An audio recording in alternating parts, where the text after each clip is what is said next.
जो चोर मीडिया है, जो गोदी मीडिया है, जो चोर मीडिया है, जो खरीदा हुआ मीडिया है, जो दलाल मीडिया है, वो हमारी बात कहीं नहीं पहुंचा रहा है। जो हिंदू राष्ट्र की मांग करते हैं उन लोगों को जेलों में डाल देना चाहिए। जिन लोगों ने ईवीएम का निर्माण किया उन लोगों ने, उन देशों ने ईवीएम को बिल्कुल चुनाव प्रक्रिया से अलग कर दिया है। लेकिन भारत की जब जनता ये चाहती है, सारी पार्टियां चाहती हैं, सारे देश के नागरिक चाहते हैं, सारे देश के वोटर चाहते हैं, तो ये ईवीएम को बंद करके बैलेट से इलेक्शन कराना चाहिए। लेकिन ये कोई ईवीएम में गड़बड़ ऐसे नहीं हो रही है। ईवीएम में जो गड़बड़ हो रही है, जो अडानी और अंबानी के सॉफ्टवेयर के जो लोग हैं, जो सॉफ्टवेयर का काम करते हैं, जो आईटी सेक्टर के लोग हैं, वो उसमें चिप लगाकर पहले से ही ये चुनाव आयोग के, इलेक्शन आयोग के, इलेक्शन कमीशन के माध्यम से उसमें बदलाव करते हैं। यदि तुम इतने सच्चे आदमी हो, यदि पूरा देश आपको मानता है और आपको 2-2 बार सत्ता सौंपी है, तो तीसरी बार भी बैलेट से भी आपको सौंप देगी। आपको प्रॉब्लम क्या है?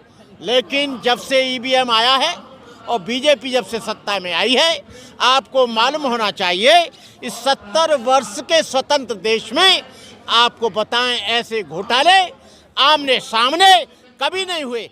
इन्होंने चुपचाप 265 टन सोने को यूएनओ की बैंक में गिरवी रख दिया।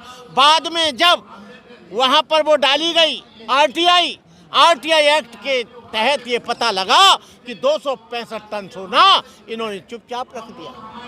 कहाँ गया देश का पैसा? कहाँ गई देश की पूरी संपत्ति? कहाँ गए हमारे देश के सारा धन? आज इनको रेलवे स्टेशन बेचने पड़ रहे हैं, एयरपोर्ट बेचने पड़ रहे हैं, तेल और भेल का, बीएचएल का निजीकरण हो रहा है। जितने भी सरकारी संपत्तियां हैं उनको बेचा ही नहीं जा रहा, बल्कि उनका निजीकरण हो रहा है। और निजीकरण जब होगा तो बैकवर्ड और शेड्यूल कास्ट और आदिवासियों को यहाँ नौकरी नहीं मिलेगी। नौकरी नहीं मिलेगी तो पूरा का पूरा देश का आदमी बेरोजगार हो जाएगा। बेरोजगार हो जाएगा तो भूखमरी के कगार पर पहुंच जाएगा, और भूखमरी के कगार पर तो पहुंच गया। ये ईवीएम की ही कृपा है। ईवीएम की कृपा से ये लोग सत्ता में आए। सत्ता में आने के बाद ये इतने अड़िग हो गए, इतने तानाशाह हो गए, इतने मगरूरी हो गए कि आज आपको बताएं, किसान यहाँ 1.5 साल तक लगातार यहाँ पर हड़ताल, हंगर स्ट्राइक करता रहा। 700-800 से ज़्यादा बेगुनाह किसान मारे गए। यहाँ पर मॉब लिंचिंग हो रही है। यहाँ पर हिंदू राष्ट्र रोजाना सर पर आ रहा है। यहाँ पर हिंदू राष्ट्र ही नहीं, यहाँ पर इस देश को तमाम चीज़ों का विरोध के लिए हम लोग यहाँ पर आए हैं। ईवीएम के सबूत तो नहीं है ना आप लोगों के पास कुछ भी? ईवीएम का सबूत है। 50 ईवीएम हमको दे दो और हम उसमें करके दिखा देंगे होता है कि नहीं होता है। कल वही तो यहाँ पर ईवीएम लेने के लिए जा रहे थे, लेकिन प्राचा साहब को और ये भानु प्रताप को गिरफ्तार कर लिया। प्रैक्टिकल बात थोड़ा, आपको 50 ईवीएम चुनाव आयोग दे देगा, ये कोई क्यों? 50 बार ईवीएम को हैक करके दिखाया है। तुमको मालूम नहीं है? उसका डेमोन्स्ट्रेशन पार्लियामेंट में भी दिखाया है, लेकिन ये नहीं मान रहे हैं। जब पूरा देश कह रहा है, हम कह रहे हैं पूरे देश में सिग्नेचर करवा लो।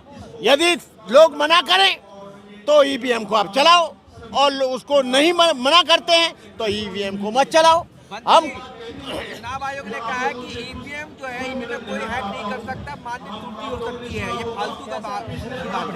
देखिए, चुनाव आयोग उनका है, न्यायपालिका उनकी है, कार्यपालिका उनकी है, विधायिका उनकी है, पत्रकारिता उनकी है, प्रेस उनका है, मीडिया उनका है। तो कोई भी आदमी कुछ नहीं। मीडिया लोग ये सोशल मीडिया से ये सारा का सारा मैसेज आप लोगों की कृपा से, आप लोगों के सहयोग से हमारी बात को सारे देश के कोने कोने में पहुंचा रहे हैं। लेकिन यहाँ का जो बड़ा मीडिया है, जो चोर मीडिया है, जो गोदी मीडिया है, जो चोर मीडिया है, जो खरीदा हुआ मीडिया है, जो दलाल मीडिया है, वो हमारी बात कहीं नहीं पहुंचा रहा है। हम आप लोगों को, सोशल मीडिया वालों को, हम इस बात के लिए धन्यवाद देते हैं। ये मीडिया तो खरीदा हुआ है, जितने भी बड़े बड़े चैनल हैं सारे खरीदे हुए हैं, सारे लोग बिक गए।